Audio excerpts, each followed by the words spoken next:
ಸದನದಲ್ಲಿ ರಾಜ್ಯದಲ್ಲಿ ಮತ್ತು ನಾಡಿಗೆ ಅತ್ಯಂತ ದೊಡ್ಡ ಮಟ್ಟದ ಸೇವೆಯನ್ನು ಸಲ್ಲಿಸಿರ್ತಕ್ಕಂಥ ಪರಮಪೂಜ್ಯ ಶಿವಕುಮಾರ ಸ್ವಾಮೀಜಿಯವರ ನಿಧನದ ಒಂದು ಸಂತಾಪ ಸೂಚನೆ ಹಾಗೂ ಸಾಮಾಜಿಕವಾಗಿ ರಾಜಕೀಯ ಕ್ಷೇತ್ರದಲ್ಲಿ ಕಾರ್ಮಿಕರ ಪರವಾಗಿ ಜೀವನ ಪರ್ಯಂತ ಹೋರಾಟವನ್ನು ಮಾಡಿ ರಾಜಕಾರಣದ ಹಲವಾರು ಮಜಲುಗಳಲ್ಲಿ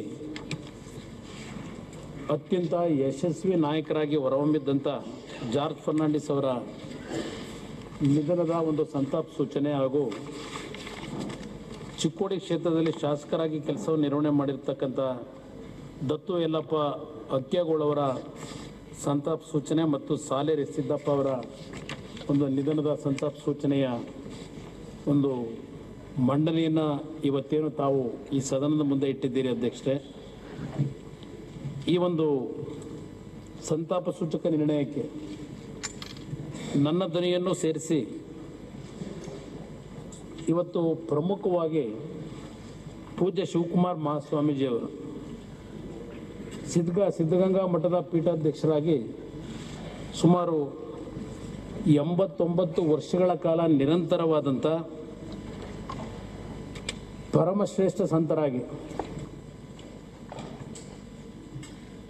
ನಾಡಿಗೆ ಅಕ್ಷರ ದಾಸೋಹ, ಶಿಕ್ಷಣ ದಾಸೋಹ ಮತ್ತು ಆಶ್ರಯ ದಾಸೋಹದ ಮುಖಾಂತರ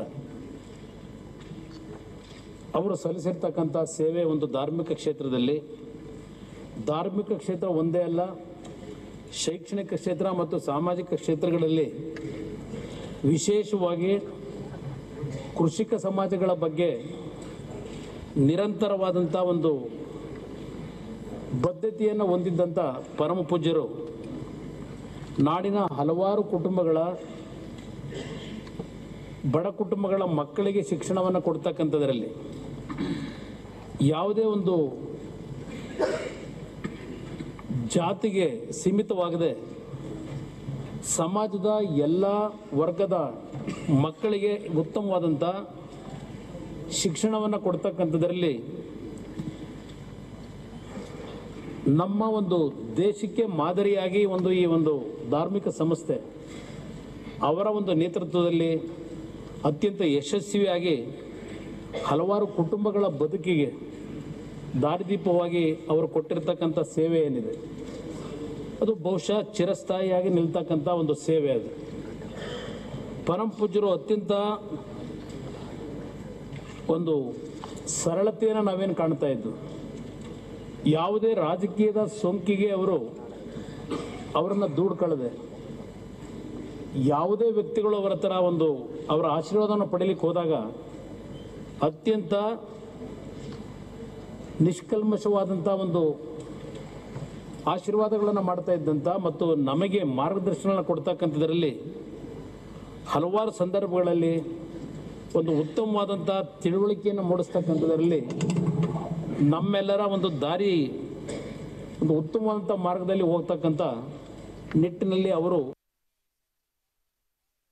ಸಂದರ್ಭದಲ್ಲಿ ನಮಗೆ ಕೊಟ್ಟಂಥ ಸಲಹೆಗಳನ್ನು ಇವತ್ತು ನಾನು ಸ್ಮರಿಸ್ಕೊಳ್ಳಿಕ್ಕೆ ಬಯಸ್ತೀನಿ ಅಧ್ಯಕ್ಷರೇ. ಅವರು ನಾನು ಪ್ರತಿನಿಧಿಸ್ತಕ್ಕಂಥ ರಾಮನಗರ ಜಿಲ್ಲೆಯ ಮಾಗಡಿ ತಾಲೂಕಿನ ವೀರಾಪುರ ಗ್ರಾಮದಲ್ಲಿ ಜನಿಸಿ 1930ರಲ್ಲಿ ಅತ್ಯಂತ ಕಿರಿಯ ವಯಸ್ಸಿನಲ್ಲಿ ಈ ಒಂದು ಸನ್ಯಾಸ ದೀಕ್ಷೆಯನ್ನು ಪಡೆಯತಕ್ಕಂಥವ್ರ ಮುಖಾಂತರ ಸುದೀರ್ಘವಾದಂಥ ಅವರ ಒಂದು ಗುರು ಪರಂಪರೆಯ ಶ್ರೇಷ್ಠತೆಯನ್ನು ಕಾಪಾಡ್ಕೊಂಡು ಬರ್ತಕ್ಕಂಥದ್ರಲ್ಲಿ ನಮ್ಮೆಲ್ಲರ ಮುಂದೆ ಅವರ ಒಂದು ಜೀವನವನ್ನು ನಾವೇನು ಕಂಡಿದ್ದೇವೆ.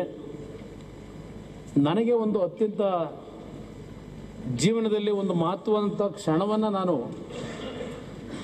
ಪಡೆದಿದ್ದೆ ಅಂತಕ್ಕಂಥದ್ದು ಸ್ಮರಿಸ್ಕೊಳ್ಳಿಕ್ಕೆ ಬಯಸ್ತಕ್ಕಂಥದ್ದು.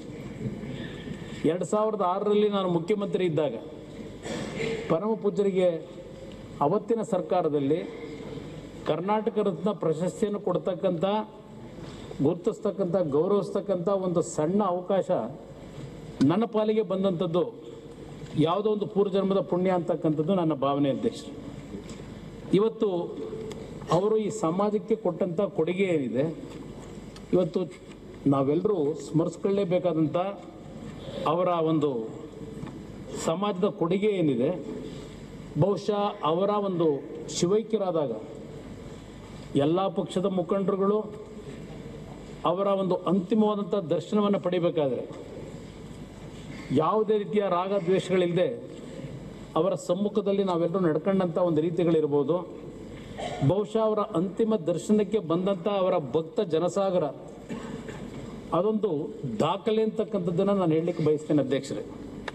ಇವತ್ತು ಈ ಸಮಾಜಕ್ಕೆ ಅಂತ ದೊಡ್ಡ ಮಟ್ಟದ ಕೊಡುಗೆಯನ್ನು ಕೊಟ್ಟಿರ್ತಕ್ಕಂಥ ಧಾರ್ಮಿಕ ಕ್ಷೇತ್ರ, ಶೈಕ್ಷಣಿಕ ಕ್ಷೇತ್ರ, ಸಾಮಾಜಿಕ ಕ್ಷೇತ್ರದಲ್ಲಿ ಅವರು ಕೊಟ್ಟಂಥ ಕೊಡುಗೆಯನ್ನು ನಾನು ಈ ಸಂದರ್ಭದಲ್ಲಿ ಸ್ಮರಿಸ್ಕೊಳ್ತಾ ಅಧ್ಯಕ್ಷರೇ, ಥರ ಜಾರ್ಜ್ ಫರ್ನಾಂಡಿಸ್ ಅವರು ಬಹುಶಃ ರಾಜಕಾರಣದಲ್ಲಿ ಅತ್ಯಂತ ಆ ರೀತಿಯ ಒಂದು ಜೀವನ ಶೈಲಿಗಳಿರ್ಬೋದು, ಹೋರಾಟದ ಒಂದು ಆ ಕಿಚ್ಚು ಅಂತಕ್ಕಂಥದ್ದೇನಿದೆ ಭಾಳ ಕಡಿಮೆ ಅಧ್ಯಕ್ಷರೇ ನಾವು ರಾಜಕಾರಣಗಳಲ್ಲಿ ಕಾಣ್ತಕ್ಕಂಥದ್ದು. ಒಂದು ಬಡ ಸಣ್ಣ ಕುಟುಂಬದಲ್ಲಿ ಜನಿಸಿದರು. ಅಂತಿಮವಾಗಿ ಅವರು ಮುಂಬೈಗೆ ಅವರ ಒಂದು ವೃತ್ತಿಯನ್ನು ಅರಸಿ ಹೊರಟಂಥ ಸಂದರ್ಭದಲ್ಲಿ ಹಲವಾರು ಸಂಘಟನೆಗಳಿಗೆ ಧ್ವನಿಯಾಗಿ ಹೋರಾಟವನ್ನು ಅವರ ಜೀವನದಲ್ಲಿ ಪ್ರಾರಂಭ ಮಾಡಿದಂಥವರು ನಂತರದ ದಿನಗಳಲ್ಲಿ ತುರ್ತು ಪರಿಸ್ಥಿತಿಯ ಒಂದು ಸನ್ನಿವೇಶಗಳಲ್ಲಿ ಅದರ ವಿರುದ್ಧ ಹೋರಾಟ ಮಾಡಿ ಅದೊಂದು ಇತಿಹಾಸ. ಅದು ಆ ಸಂದರ್ಭದಲ್ಲಿ ಅವರ ಒಂದು ಹೋರಾಟದ ಒಂದು ಮನೋಭಾವಗಳು. ಅದರ ನಂತರ ನಿರಂತರವಾಗಿ ರಾಜಕಾರಣದಲ್ಲಿ ಸುಮಾರು 8 ಅವಧಿಗೆ ಲೋಕಸಭೆಗೆ ಪ್ರವೇಶವನ್ನು ಮಾಡಿ ಹಲವಾರು ಇಲಾಖೆಗಳ ಸಚಿವರಾಗಿ ಅತ್ಯಂತ ಉತ್ತಮವಾದಂಥ ಸೇವೆಯನ್ನು ಸಲ್ಲಿಸ್ತಕ್ಕಂಥದ್ರಲ್ಲಿ ತಾವೇನು ಈ ಒಂದು ಅವರ ಒಂದು ವಿಷಯದ ಬಗ್ಗೆ ಚರ್ಚೆ ಮಾಡಬೇಕಾದರೆ ಈ ಸಂತಾಪ ಸೂಚನೆಯಲ್ಲಿ ಕೊಂಕಣ್ ರೈಲ್ವೆ ಬಗ್ಗೆ ತಾವೇನು ಹೇಳಿದ್ದೀರಿ, ಬಹುಶಃ ಅದು ಈ ನಾಡಿಗೆ ಕೊಟ್ಟಂಥ ಒಂದು ದೊಡ್ಡ ಕೊಡುಗೆ ಅಂತಕ್ಕಂಥದ್ದನ್ನು ಹೇಳಲಿಕ್ಕೆ ಬಯಸ್ತೀನಿ ಅಧ್ಯಕ್ಷರೇ. ಅವರು ರೈಲ್ವೆ ಸಚಿವರಾಗಿ, ಕೈಗಾರಿಕಾ ಸಚಿವರಾಗಿ, ಅಲ್ಲಿಂದ ಪ್ರಮುಖವಾಗಿ ರಕ್ಷಣಾ ಇಲಾಖೆಯ ಸಚಿವರಾಗಿ ಈ ದೇಶಕ್ಕೆ ಕೊಟ್ಟಿರ್ತಕ್ಕಂಥ ಕೊಡುಗೆ ಅತ್ಯಂತ ಅಪಾರವಾದಂಥದ್ದು. ಬಹುಶಃ ಇಲ್ಲಿರ್ತಕ್ಕಂಥ ಹಲವಾರು ಹಿರಿಯರು, ಅದರಲ್ಲೂ ಪ್ರಮುಖವಾಗಿ ನಮ್ಮ ಸಿದ್ದರಾಮಣ್ಣವರೇನಿದ್ದಾರೆ, ಅವರಿಗೆ ಅತ್ಯಂತ ನಿಕಟ ಸಂಪರ್ಕದಲ್ಲಿ ಇರ್ತಕ್ಕಂಥ ದಿನಗಳನ್ನು ನಾನು ಹಿಂದಿನ ದಿನಗಳಲ್ಲಿ ನಾವೆಲ್ಲ ಸಣ್ಣ ಹುಡುಗರುಗಳು ಅಧ್ಯಕ್ಷರೇ, ನಾವಿನ್ನೂ ರಾಜಕಾರಣಕ್ಕೆ ಬಂದಿರಲಿಲ್ಲ. ನಮ್ಮ ಒಂದು ಅವತ್ತಿನ ಒಂದು ಅನ್ಡಿವೈಡೆಡ್ ಜನತಾದಳ ಅಂತಕ್ಕಂಥದ್ದೇನಿತ್ತು, ಅವರೆಲ್ಲರೂ ಸಹಪಾಠಿಗಳಾಗಿ ಏನು ಕೆಲಸ ಮಾಡಿದ್ದಾರೆ. ಅವತ್ತಿನ ದಿನಗಳಲ್ಲಿ ಅವರ ಒಂದು ಮಾರ್ಗದರ್ಶನದಲ್ಲಿ ಬಹುಶಃ ಇಲ್ಲಿರ್ತಕ್ಕಂಥ ಕೆಲವು ಹಿರಿಯ ಸ್ನೇಹಿತರುಗಳು ಅವರ ಸಹಪಾಠಿಗಳಾಗಿ ಕೆಲಸವನ್ನು ನಿರ್ವಹಣೆ ಮಾಡಿದಂಥದ್ದೇನಿದೆ, ಬಹುಶಃ ತಮಗೂ ನಿಕಟ ಸಂಪರ್ಕದಲ್ಲಿ ಇದ್ದಂಥ ವ್ಯಕ್ತಿನೇ ಅವರು ಅಂತಕ್ಕಂಥದ್ದು ನಾನು ಸ್ಮರಿಸ್ಕೊಳ್ಳಿಕ್ಕೆ ಬಯಸ್ತೀನಿ ಅಧ್ಯಕ್ಷರೇ. ಬಹುಶಃ ಇವತ್ತಿನ ರಾಜಕಾರಣದಲ್ಲಿ ಆ ರೀತಿಯ ಒಂದು ಸರಳತೆ, ಪ್ರಾಮಾಣಿಕತೆಯಿಂದ ಜೀವನವನ್ನು ನಿರ್ವಹಣೆ ಮಾಡ್ತಕ್ಕಂಥದ್ದು ಅತ್ಯಂತ ಕಷ್ಟದ, ಕಠಿಣವಾದಂಥ ಸನ್ನಿವೇಶಗಳನ್ನು ಇವತ್ತೇನು ಕಾಣ್ತಾ ಇದ್ದೇವೆ. ಅವರು ಈ ನಾಡಿಗೆ ಸಲ್ಲಿಸಿರ್ತಕ್ಕಂಥ ಸೇವೆಯನ್ನು ನಾನು ಈ ಸಂದರ್ಭದಲ್ಲಿ ಸ್ಮರಿಸ್ಕೊಳ್ಳಿಕ್ಕೆ ಬಯಸ್ತಾ ಇದ್ದೇನೆ ಅಧ್ಯಕ್ಷರೇ. ಅದೇ ರೀತಿಯಲ್ಲಿ ಇವತ್ತು ದತ್ತು ಯಲ್ಲಪ್ಪ ಅಕ್ಯಾಗೋಳವರು ಅವರು ಶಿಕ್ಷಣ ಒಂದು ಕ್ಷೇತ್ರದಲ್ಲಿ ಕೃಷಿಕರಾಗಿ ಶಿಕ್ಷಣ ಕ್ಷೇತ್ರದಲ್ಲಿ ಸಮಾಜಕ್ಕೆ ಹಲವಾರು ಕೊಡುಗೆಗಳನ್ನು ಕೊಟ್ಟಂಥವರು, ವಿಧಾನಸಭೆಯ ಚಿಕ್ಕೋಡಿ ಕ್ಷೇತ್ರದ ಶಾಸಕರಾಗಿ ಆ ಭಾಗದ ಜನತೆಯ ಒಂದು ಸೇವೆಯನ್ನು ಸಲ್ಲಿಸಿರ್ತಕ್ಕಂಥದ್ದೇನಿದೆ ಅದನ್ನು ಈ ಸಂದರ್ಭದಲ್ಲಿ ಸ್ಮರಿಸ್ಕೊಳ್ತಾ, ಸಾಲೇರಿ ಸಿದ್ದಪ್ಪನವರು ಶಾಂತವೇರಿ ಗೋಪಾಲಗೌಡರ ಅನುಯಾಯಿಗಳಾಗಿ ಅವರ ನೇತೃತ್ವದಲ್ಲಿ ಸಮಾಜ ಚಳವಳಿಯಲ್ಲಿ ಹೋರಾಟ ಮಾಡಿದಂಥವ್ರು ಏನಿದ್ದಾರೆ, 2 ಬಾರಿ ವಿಧಾನಸಭೆಗೆ ಆಯ್ಕೆಯಾಗಿ ಭದ್ರಾವತಿ ಕ್ಷೇತ್ರದ ಅಭಿವೃದ್ಧಿಗೆ ಮತ್ತು ಅಲ್ಲಿಯ ಜನತೆಯ ಸಂಕಷ್ಟಗಳಿಗೆ ಸ್ಪಂದಿಸಿರ್ತಕ್ಕಂಥ ಒಬ್ಬ ಪ್ರಾಮಾಣಿಕವಾದಂಥ ಅತ್ಯುತ್ತಮ ನಾಯಕನನ್ನು ನಾವು ಇವತ್ತು ಕಳ್ಕೊಂಡಿದ್ದೇವೆ. ಇವರೆಲ್ಲರ ಒಂದು ಸಂತಾಪ ಸೂಚನೆ ನಿರ್ಣಯವನ್ನು ತಾವೇನು ಮಂಡನೆ ಮಾಡಿದ್ದೀರಿ, ಅದಕ್ಕೆ ನನ್ನ ಸಹಮತವನ್ನು ವ್ಯಕ್ತಪಡಿಸಲಿಕ್ಕೆ ಬಯಸ್ತೇನೆ ಅಧ್ಯಕ್ಷರೇ.